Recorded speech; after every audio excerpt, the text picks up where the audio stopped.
Atenção porque vai começar a aula de História. E aí, turma? Bom, estamos aqui para mais uma aula de História no nosso canal, não é isso? O tema da nossa aula de hoje vai ser os grupos de cativos no Brasil e suas condições de vida. Na verdade, nós iremos tratar de um assunto que conhecemos muito bem, que é a escravidão no Brasil. Mas, antes de tocar na escravidão no Brasil com relação aos negros, temos que voltar um pouco no tempo e entender como se desencadeou, como ocorreu todo esse processo, né, desses grupos cativos no nosso país. Ok? Então vamos pegar a visão na nossa aula de hoje. Você que está sentadinho aí no seu sofá, no seu quarto, onde você estiver. Ok? Se prepare que vai começar a nossa aula agora. Bem, a escravidão no Brasil, na verdade, foi uma instituição muito violenta e desumana, que existiu durante mais de 300 anos. Ela foi responsável pela escravização de milhões de indígenas e de africanos. Como na minha introdução eu falei para vocês que temos que voltar no tempo e entender como ocorreu todo esse processo. Na fotografia que vocês estão vendo aí, na imagem, observe que são negros trabalhando. Isso aí já foi na fase da escravidão negra. Mas no decorrer do assunto, nós iremos ver agora o início de tudo. Quem os colonos tentaram escravizar primeiro, né? E não deu certo. É isso que a gente vai ver agora primeiro, para depois chegar lá nos negros. Ok? Beleza? Então vamos lá. A escravidão, como eu falei, que foi uma instituição que muito desumana, violenta, se estabeleceu aqui no nosso país, passou mais de 300 anos. Ela teve seu início por volta da década de 1530, 30 anos depois da chegada dos portugueses aqui na nossa terra, né? Quando as primeiras medidas efetivas de colonização foram implantadas pelos portugueses.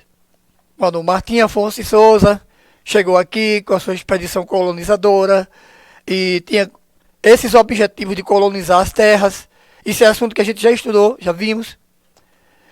Então, essa escravização, ela ocorreu, a princípio, com os nativos entre os séculos XVI e XVII. Quem eram os nativos?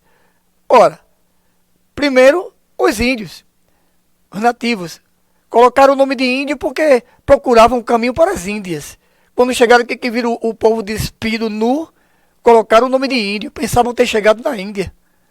Mas é só, na verdade, o termo certo a se utilizar é nativo. Aquele que nasce na sua própria terra, né? Na sua terra natal. Ou seja, o nativo, ou seja, índios. Então foi sendo gradativamente substituída pela escravização dos africanos que chegaram no Brasil pelo tráfico negreiro, que é o que a gente vai ver mais tarde um pouco. Então, a escravidão no Brasil, ela, na verdade, ela atendia à demanda dos portugueses por trabalhadores braçais. Ou seja, aquele tipo de trabalho que os portugueses desprezavam, eles não queriam fazer, eles tinham que arrumar alguém para fazer para eles. E tentaram fazer isso com os índios, né? No século XVI e XVII. E isso está relacionado principalmente com o trabalho nas roças, no plantio, naquela época. A princípio, a relação utilizada de trabalho aí pelos portugueses foi a do escambo com os indígenas, mas logo optaram por implantar a escravidão. Só voltando aí para explicar para vocês o que seria o escambo. O escambo era o seguinte: era nada mais nada menos que o trabalho do índio, e em troca pelo seu trabalho o índio recebia alguns objetos algumas bugigangas, quinquilharias, como por exemplo, uma escova, um pente, um canivete. Então, era isso que um espelho, o português europeu tapeava e enganava o índio, mas chegou um tempo que essa situação ficou insuportável pelos nativos, pelos índios, e começaram a se rebelar. Então os portugueses atiravam nos índios, a queima-roupa, degolavam os índios com suas espadas, aprontaram uma devassa. Para vocês terem uma ideia, quando os portugueses europeus chegaram aqui no Brasil, existiam mais de 5 milhões de índios. E hoje, atualmente, existem pouco mais de 180 mil índios, apenas. Vejam como essa população indígena toda foi dizimada. Porque esses europeus, eles traziam para o nosso país doenças, epidemias, pestes, trouxeram a varíola, a peste bubônica, um monte de coisa. Sem falar da violência, os vários tipos de violências que os nossos indígenas sofreram. Né?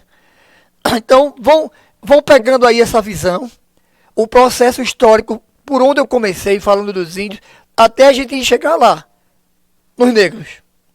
Então, a escravidão no Brasil, ela foi tão cruel, e a quantidade de africanos que foram trazidos durante 3 séculos foi tão grande, que a imagem do trabalhador escravo em nosso país associou-se com a cor de pele do africano. Um sintoma evidente do racismo que está por trás da instituição da escravidão em nosso país. E existe até hoje, que nós sabemos. Isso é uma verdade. Né? Se você vê um branco correndo, todo mundo diz, ele está praticando Cooper, ele está correndo, né? Se preparando fisicamente. Agora, se tu vê um negro correndo, o que é que gritam? Pega o ladrão, né? Então, associaram esse tipo de coisa à imagem da cor da pele do negro durante a escravidão, e isso está impregnado, em pleno século XXI, ainda continua impregnado no seio da nossa sociedade. Ok? Principalmente no Brasil, que é um dos países mais racistas e discriminatórios do mundo. Para quem não sabe, fique sabendo. É o nosso país, é um deles, viu? Tá lá em cima no hall dos países mais racistas.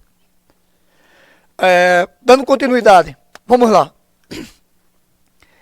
Como eu falei que a escravidão ela foi cruel e desumana, né? As suas consequências, mesmo passados mais de 130 anos da abolição, agora já começamos a ver aí um pouco da mistura do conteúdo entre falar de negros e índios.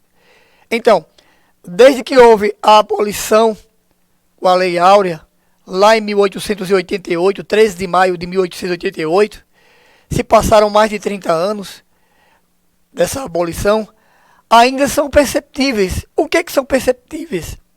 Tudo que nós já sabemos.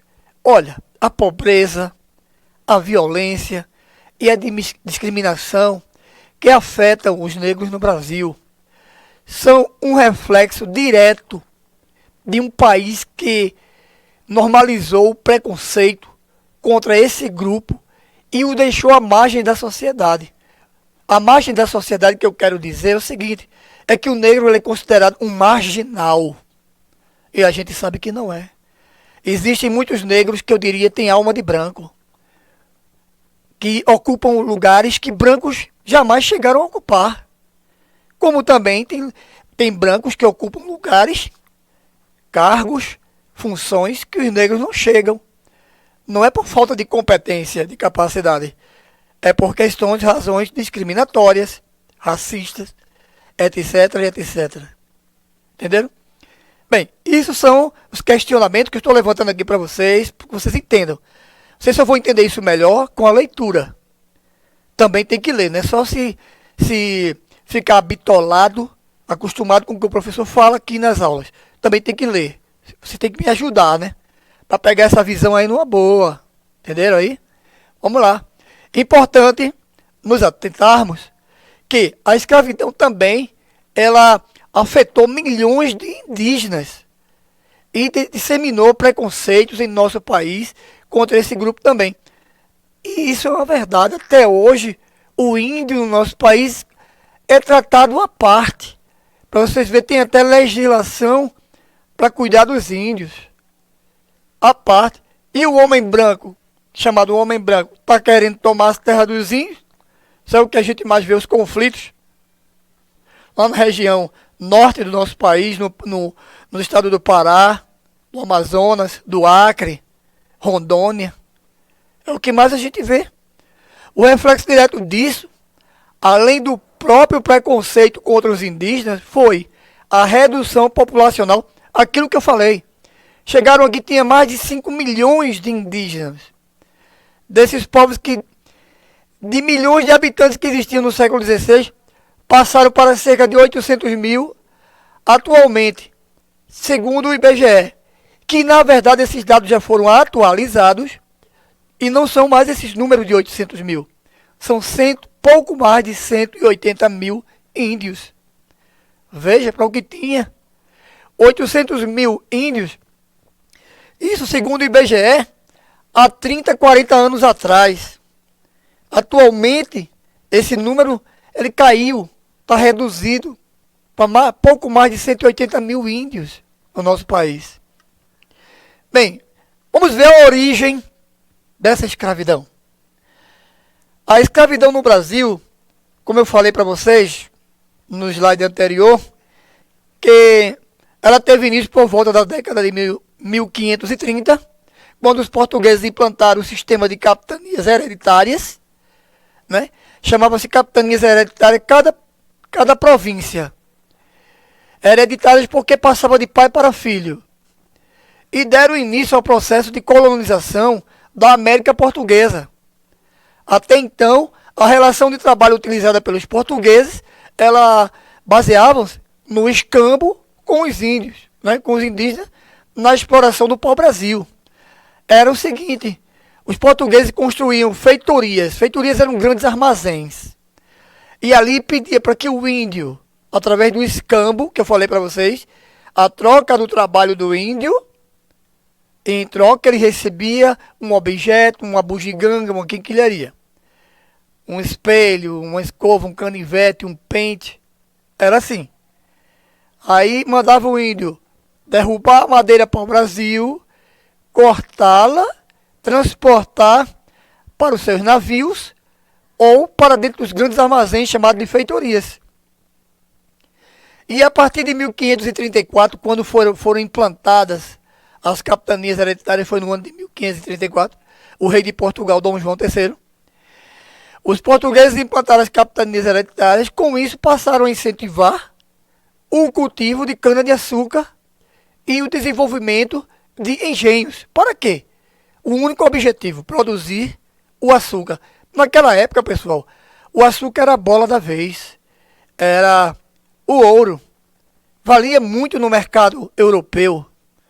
Então, como essa era uma atividade complexa, que necessitava de mão de obra, os portugueses encontraram na escravidão a saída para a falta de trabalhadores, já que eles próprios não queriam realizar o trabalho pesado. Assim, os primeiros grupos a sofrer com esse tipo de trabalho tentaram escravizar o índio, mas não adiantou. Não deu certo. Por que não deu certo? Ora, o índio é um ser que nasceu na natureza, foi criado livre, não queria viver e não aceitavam serem dominados, manipulados. Tanto é que havia muitos que se rebelavam, entravam em choque com o colono europeu português que habitava aqui em nossa terra, nessa época. Então, não adiantou, não funcionou. E quem é que eles vai trazer para trabalhar no lugar do índio? Através do tráfico negreiro. Vão lá trazer os negros africanos para substituir esta mão de obra. Vamos ver. Isso aí é uma foto. Essa imagem mostra a escravização dos índios lá por volta de 1530, século XVI e XVII, até meados do século XVII. Bem, os indígenas, eles foram a principal mão de obra escrava dos portugueses, até meados do século XVII, quando então começaram a ser superados em números, em quantidade, pelos escravos africanos. Ora, escravizar um indígena, em comparação com um africano, era muito mais acessível para os colonos portugueses, mas uma série de questões tornavam essa prática mais problemática. O índio, gente, por ser um ser livre, ele era mais rude, mais rebelde, e não aceitava ser manipulado. Primeiro havia a questão de cultura, questão cultural, o choque cultural. Uma vez que os índios não estavam familiarizados com a ideia de trabalho contínuo para a produção de excedentes, os índios nem sabiam o que era isso. Só sabiam que era plantar mandioca, o feijão na terra dele, a batata. O que fazia parte da cultura europeia, isso aí, produção de excedentes. O índio não sabia o que era isso. Além disso, os indígenas eram vistos pelos padres jesuítas como rebanho em potencial para serem convertidos ao catolicismo. Isso criava um impasse muito grande, porque os colonos queriam escravizar os indígenas irrestritamente, enquanto que os jesuítas criavam barreiras para isso. A Igreja Católica, neste momento, ela queria atender ela queria se beneficiar, ela queria atender os seus privilégios, os seus anseios. Ora, a partir do momento que os padres jesuítas, naquelas missões, nos aldeamentos, eles catequizavam o índio, eles ensinavam a catequese ao índio, ensinavam o latim, amansavam o índio. Em troca, o índio trabalhava para eles. De que forma, professor? O índio trabalhava para os padres? Ora, colhendo as drogas do sertão, as ervas medicinais que eram levadas, transportadas para a Europa, para se fazer os remédios lá na Europa. Isso acontece até hoje, só que de uma forma mais ainda, eu diria, cruel. Hoje eu estava vendo uma reportagem que um nativo lá do Amazonas, um nativo, cara que nasceu, criou-se ali, vive nos barracos dentro da floresta, colhendo essas ervas medicinais. Chegam aqui representantes de grandes laboratórios da Europa. Veja como que a coisa é histórica. Começou aí nessa época e até hoje isso é a prática. Eles colhem, por cada tonelada de ervas medicinal que o cara colhe, ele ganha R$ 50 somente. É o dia dele de trabalho. Que colher 1 tonelada de erva medicinal não é moleza, não. É um trabalho de mais de 8, 10 horas, colhendo aquilo dentro da mata, para ganhar R$ 50 um dia. Se ele fizer isso todo dia, colher 1 tonelada, que é 1.000 quilos, todo dia, isso a R$ 50, você multiplica aí. Por mês ele tem R$ 1.500. Mas será que vale a pena? Enquanto isso, eles levam o produto daqui, fabricam os seus remédios lá nos grandes laboratórios, na Europa, nos Estados Unidos também, mandam o remédio para aqui para dentro das suas embalagens, valendo o preço de 10, 15, 20 vezes mais. Veja a esperteza. Só no nosso, como diz o Datena no programa dele, né? Só no nosso, do povo brasileiro, né? É só no nosso. Mas vamos lá, deixa isso aí fora porque é uma outra questão. Vamos dar sequência. Vamos ver, então, o índio não sabia o que era produção de excedente. Ok?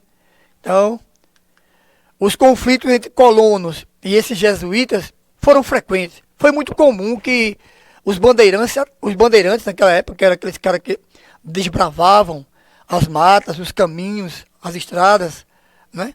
Aquelas bandeiras, como eram chamadas, expedições, atacassem missões jesuíticas para sequestrar os índios instalados lá e revendê-los como escravos. Então, de toda forma, a pressão dos jesuítas contra a escravização dos indígenas poderia gerar inúmeros problemas jurídicos para os colonos que não os escravizavam em caso de guerra justa. Outro detalhe, a pressão dos jesuítas sobre a coroa para proibir a escravização dos indígenas, ela também resultou em uma lei proibindo a escravização dos índios, em 1570. Apesar da lei, os índios eles continuaram sendo escravizados, sobretudo em locais que não tinham economia tão próspera e que a quantidade de africanos enviados era pequena. Já entra em cena aí o negro africano, trabalhando, em pequenas quantidades. Mas, voltando ao questionamento aí da lei, proibindo a escravização do índio, né? Vejam que a coisa não é só de agora não, tá?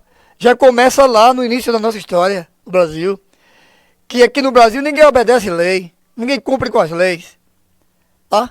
Criaram uma lei para proibir a escravização do índio e não se obedecia. E hoje? Hoje aqui não se obedece mesmo. Isso é a verdade. Outro obstáculo para a escravização dos indígenas era a suscetibilidade deles pelas doenças. Ou seja, o índio era um ser frágil, estava suscetível, ou seja, tinha facilidade de contrair doenças, epidemias que esses povos europeus traziam para cá. Doenças, como eu falei no início, ó, a varíola, a gripe, o sarampo, a peste bubônica, que hoje a gente chama de leptospirose, a doença que é transmitida pela urina do rato.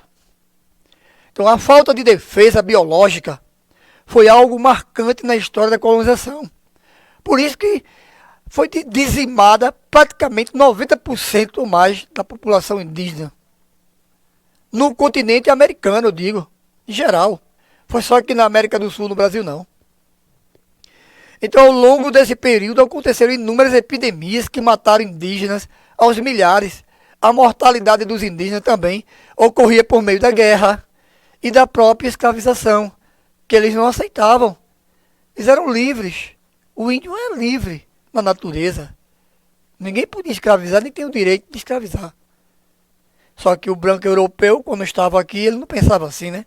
Como nós. Bem, chamados de negros da terra, os indígenas eram até 3 vezes mais baratos que os escravos africanos. O historiador Stuart Schwartz afirmou que, na década de 1570, um escravo indígena custava cerca de 7 mil réis, enquanto que um escravo africano custava cerca de 20 mil réis. Porque o negro já chegava aqui através do tráfico. E o atravessador, ele tinha que ganhar dinheiro. Ele repassava para o cara que comprava, e o cara que comprava o negro chegava lá no mercado, botava os negros tudo em fila, como se fossem animais. O negro, naquela época, chamava-se peça. O negro chamava-se uma peça. Peça. Então, botava o negro em fila, olhava-se os dentes, igual se olha os dentes do cavalo, quando vai comprar o cavalo na feira. Era assim que tratava o negro. O negro estava lá com aquela gargantilha de ferro aqui, acorrentado nos pés também, sendo tratado pior do que um bicho. Isso era a realidade. E ser humano nenhum merece isso. E nessa época, era necessário que um escravo africano trabalhasse de 13 a 16 meses para que o senhor recuperasse o valor gasto. Brincadeira, hein? O cara trabalhar de 13 a 16 meses, muitos nem conseguiam. Muitos morriam no meio do caminho, muitos fugiam. Muitos eram mortos porque tentavam fugir. Os feitores e os capatazes iam lá e atiravam. Muitos eram capturados. Era assim. Contratava o serviço do capitão do mato. O cara se embrenhava. Aquele ali parece que tinha um faro no nariz. Onde estavam os negros. Trazia força. Às vezes entrava em luta com os negros. Atirava, matava o negro. E acontecia muitas desgraças naquela época. É uma época que não é tão diferente da de hoje. Bem, como mencionamos, os indígenas foram a principal mão de obra escrava até meados do século XVII. E existem inúmeros levantamentos que mostram que o número de escravos indígenas era superior nos engenhos instalados pelo país. Essa situação começou a se modificar aos poucos, e foi a prosperidade da economia açucareira que permitiu que locais como Pernambuco e Bahia recebessem tantos africanos. Pernambuco, para quem não sabe, foi e atualmente é o maior produtor mundial de cana-de-açúcar. Ok? Então tá aí a escravização de africanos. Vejam, observem o negro aí quando ele era trazido. Essa imagem aí mostra todos eles sentados juntos, com um futuro incerto, não sabiam para onde iam, o que iam fazer, como iam serem tratados. Só vocês observarem essa imagem e vocês comecem a imaginar, passar pela imaginação de vocês, o que iria acontecer com esses negros. Tentem fazer isso agora. Pega a visão, você que está me assistindo agora. Bem, os primeiros, vamos entrar agora, para valer no assunto. Os primeiros africanos começaram a chegar no Brasil na década de 1550. Foram trazidos por meio do tráfico negreiro. Negócio que fez fortuna ao longo de 3 séculos. Foram 300 anos de contrabando, de tráfico de negro. Os portugueses eles tinham feitorias instaladas nas costas africanas desde o século XV. E desde então mantinham relações comerciais com reinos africanos, dos quais incluíam a compra de escravos. À medida que a colonização no Brasil se desenvolveu, a necessidade por trabalhadores era tão grande que fez esse comércio que prosperasse, aumentasse, crescesse em larga escala. Cresceu muito. Então, o sucesso do tráfico negreiro, ele na verdade está relacionado dessa forma com a necessidade da colônia por trabalhadores. E esse negócio foi altamente lucrativo para os traficantes, assim como para a coroa. Sabe o que os traficantes faziam? Era o seguinte, vou abrir um parênteses aqui. Eles iam para lá, para as costas africanas. As tribos, aldeias inteiras estavam em guerra uma com a outra. Eles se aliavam ao chefe de uma das tribos, faziam acordos, forneciam alimento, comida, roupa, armas para esse chefe dessa tribo. Em troca, o chefe da tribo e seus guerreiros iriam capturar os negros da tribo adversária e trazer todos para serem cativos dos traficantes. Era uma troca. Aí o negro era feita essa troca, o negro era trazido para as colônias da América, principalmente aqui para o Brasil, principalmente Pernambuco, a província de Pernambuco, província da Bahia, para trabalharem, né, serviço braçal e outros serviços. E era um comércio lucrativo. Ganhavam milhões e milhões. Cerca de 4,8 milhões de africanos, aproximadamente. Esses números aí podemos até arredondá-los para mais de 5 milhões ou até mais. São números que não são oficiais, são aproximados. Mas 4,8 milhões de africanos, isso significa a população de um país como o Uruguai, coladinho aqui no Brasil, aqui na fronteira, que tem a população com pouco mais de 4 milhões de habitantes. Entendeu? E tinha países na Europa que não tinha nem 4,8 milhões de habitantes na época. Não tinha nem 1 milhão de habitantes, quanto mais 4,8. Veja quanto negro não veio para o Brasil. Foram trazidos para o Brasil, e o que significa que nosso país foi o que mais recebeu africanos para serem escravizados ao longo de 3 séculos em todo o continente americano. Brasil, ou seja, terra brasilis. Né? O trabalho dos escravos africanos, a princípio, ele foi utilizado para atender às demandas da produção de açúcar nos engenhos. A vida de um escravo é aí que vai entrar os costumes, o modo de vida, como eles viviam aqui no nosso país.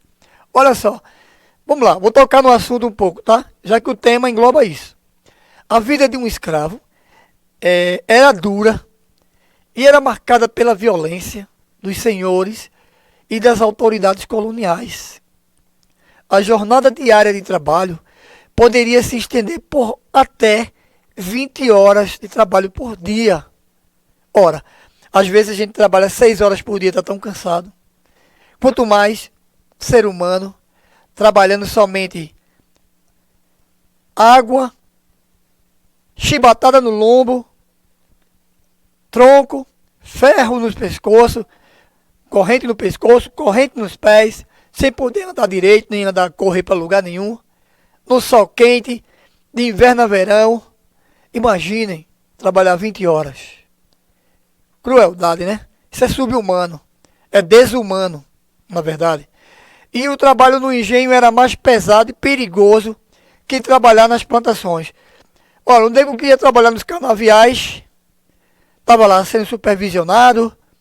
Se ele parasse o serviço ali um minutinho, chegava o feitor, o capataz, o capanga da fazenda e tome o chicote no lombo do negro, o negro arriava. Isso, passava horas e mais horas sem tomar um gole de água, nem comer nada. Quem é que poderia aguentar um negócio desse? É desumano. Nas moendas, que era onde se moía o local onde a cana era moída, para extrair o seu caldo, eram comuns acidentes que faziam com que o escravo perdessem mãos, os braços. Nas fornalhas e caldeiras, também outro local de cozimento do caldo da cana-de-açúcar. As queimaduras eram o acidente mais comum que atingia os escravos. Essa etapa do trabalho era tão dura que era reservada para os escravos mais rebeldes e fujões. E tinha um porém, que eu acho que eu não deveria nem falar, mas eu vou falar. Porque eu não posso me omitir e deixar de falar isso, não. Muitos senhores de engenhos, donos de negros, jogavam os negros vivos dentro das fornalhas e dentro das caldeiras para matar, assassinar os pobres coitados dos índios, dos escravos, principalmente aqueles mais rebeldes, mais fujões. Eu digo isso porque, infelizmente, e eu não me orgulho disso, eu acho isso horrível, ridículo. A minha família, no passado, tiveram senhores de engenhos e faziam esse tipo de prática com os negros, aqui em Pernambuco. Lá pro lado do Nazaré da Mata, aquela área da zona da Mata Norte, pra lá. Nazaré da Mata, Vicência, Carpina, aquela área dali. Na minha família, no passado, tinha pessoas que tinham esse tipo de procedimento. E isso eu não me orgulho nem um pouco. Isso é horrível, isso não existe, é desumano. Mas tem um ditado, quem faz aqui mesmo paga, não é? Então já pagaram pelos seus pecados há muitos anos. Que estão para lá, Deus o tenha, né? Mas isso que eu falei para vocês, que eu relatei agora, era uma dura realidade daquela época. Bem, engenhos grandes chegavam a possuir 100 escravos ou mais. E por isso o senhor de escravos nem sempre tinha contato direto com os escravos. Os escravos dormiam no chão, veja só, aí começa como já se não bastasse a vida que eles tinham nos canaviais, no trabalho. Olha, dormiam no chão, duro, na senzala, e lá eram monitorados para evitar que fugissem. A alimentação era pobre e insuficiente. Os escravos apenas precisavam complementá-la com alimentos obtidos de uma pequena lavoura que cultivavam aos domingos, ou trabalhavam. Até o sábado, no domingo, eles tinham que trabalhar no pedacinho de terrinha deles para cultivar alguma coisa.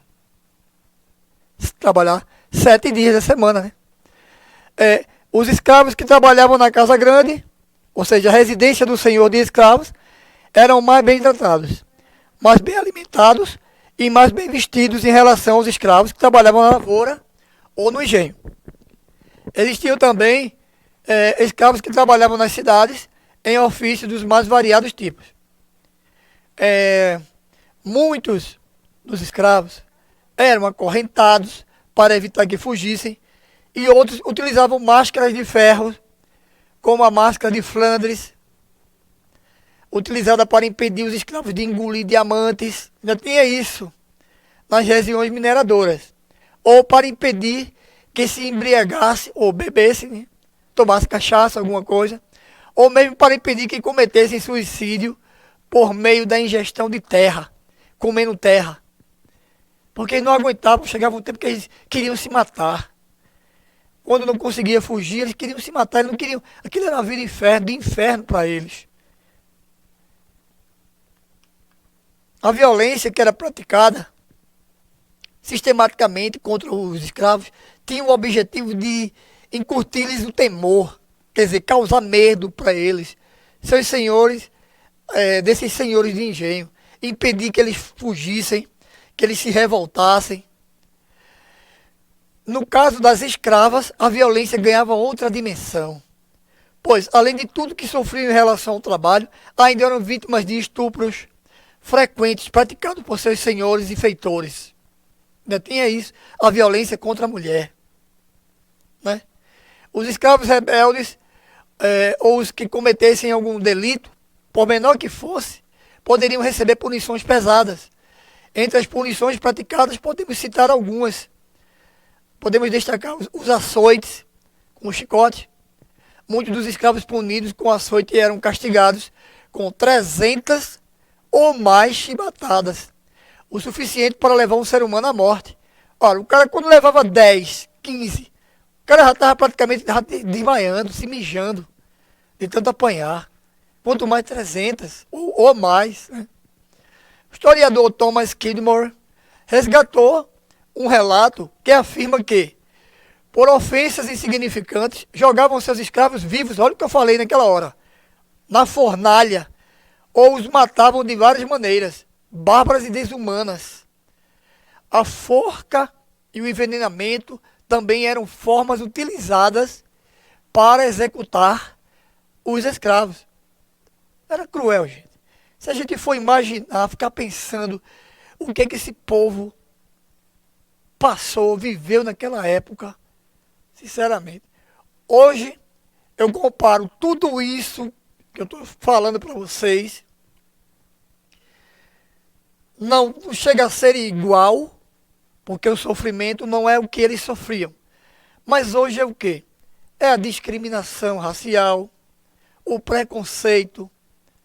Você pode observar que se tem um engenheiro, o engenheiro negro, ele é competente, tem uma capacidade incrível, trabalha bem, ele ganha X.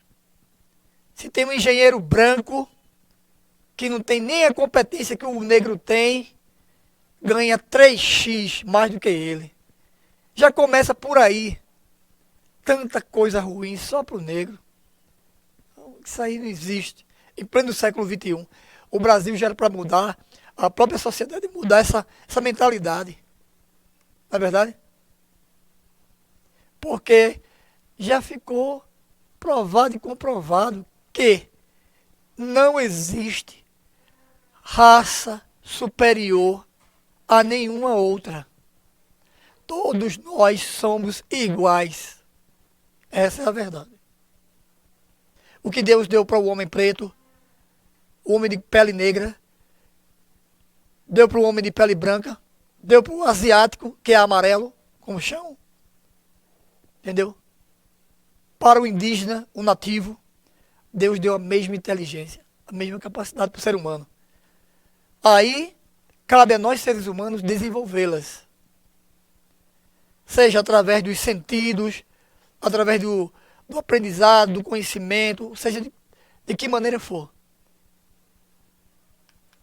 Bem, os escravos africanos, porém, não aceitavam a escravização e a violência direcionada a eles, de maneira passiva. A história da escravização africana no Brasil ela é marcada pela resistência e luta dos africanos que fugiam, formavam quilombos, revoltavam-se, matavam seus feitores, senhores, etc. 2 grandes episódios de resistência escrava foram a formação do Quilombo dos Palmares e a revolta dos malês lá na Bahia.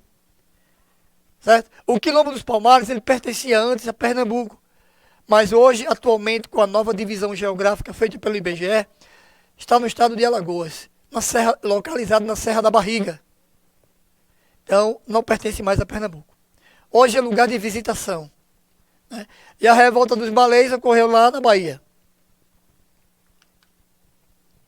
Bem, vamos ver como ocorreu o fim da escravidão. O fim da escravidão. Bem, o Brasil ele foi o último país do continente americano a abolir o trabalho escravo. Isso ocorreu por meio da Lei Áurea, que ela foi aprovada pelo Senado, assinada pela Princesa Isabel, no dia 13 de maio de 1888.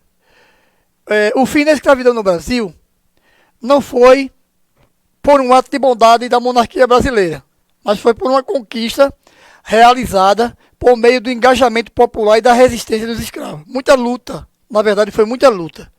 O abolicionismo ganhou força em nosso país a partir da década de 1870, mas um ponto de partida importante a ser considerado foi a proibição do tráfico negreiro, que aconteceu através da Lei Eusébio de Queiroz em 1850, e com essa lei cortava-se a fonte que renovava os números de escravos no território brasileiro. Mas, entre aspas, mesmo com a Lei Eusébio de Queiroz, o tráfico negreiro continuou ocorrendo. Os ingleses pressionaram tanto o Brasil para criar a lei, acabar com o tráfico, e por debaixo dos panos, eles lucravam muito com o tráfico de negros, continuavam praticando. E a força do abolicionismo em nosso país apresentou-se de diversas maneiras. Associações abolicionistas surgiram aos montes no país. Conferências abolicionistas foram organizadas, eventos públicos realizados, um monte de coisa. Aí participaram os senhores de escravos para atuar, contra os senhores de escravos. Os jornalistas publicavam textos defendendo a abolição. Populares abrigavam escravos fugidos em suas casas. Então, tudo isso fez parte do fim dessa escravidão. Os escravos também atuaram na desestabilização da escravidão, que realizavam fugas em massa, fugas individuais, formavam quilombos, que se tornavam centros de resistência. Como a gente viu falar, o mais famoso foi o Quilombo dos Palmares, e etc. A década de 1880 registrou inúmeros casos de revoltas e fugas de escravos. A pressão realizada pela população livre, pelos escravos, era tamanha que o clima de desordem no final da década de 1880 era evidente. O Império não tinha mais o controle sobre a situação. Pressionado, o Império teve de agir dessa forma. Aprovou-se a Lei Áurea em 13 de maio de 1888. E a reação da população mediante a lei foi de festa. E as celebrações estenderam-se por dias. A abolição, porém, não foi acompanhada por medidas de suporte aos negros libertos. E eles continuaram sendo vítimas do preconceito até hoje, da violência.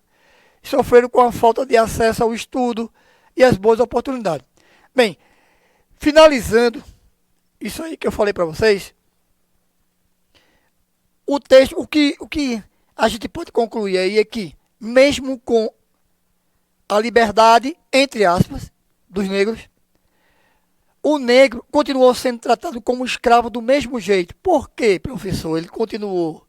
Porque muitos não tinham para onde ir, nem onde morar, nem onde viver, nem onde comer. Tinha que ficar ali no mesmo lugar onde eles estavam, nas fazendas, nos engenhos. E ali continuavam sendo maltratados pelo prato de comida. E assim ia. O sofrimento continuava. E como eu falei agora no final mesmo, o preconceito foi tomando conta, a violência contra o negro, o acesso ao conhecimento, aos estudos, às boas oportunidades. Até hoje isso é negado ao negro. Então, é um tema que precisa ainda ser muito discutido, debatido no nosso país. Ok? Espero que eu tenha contribuído para vocês com um pouco do que eu pude passar para vocês. E até a próxima aula. Ok? Façam a atividade que segue junto com a aula. Obrigado. Até a próxima.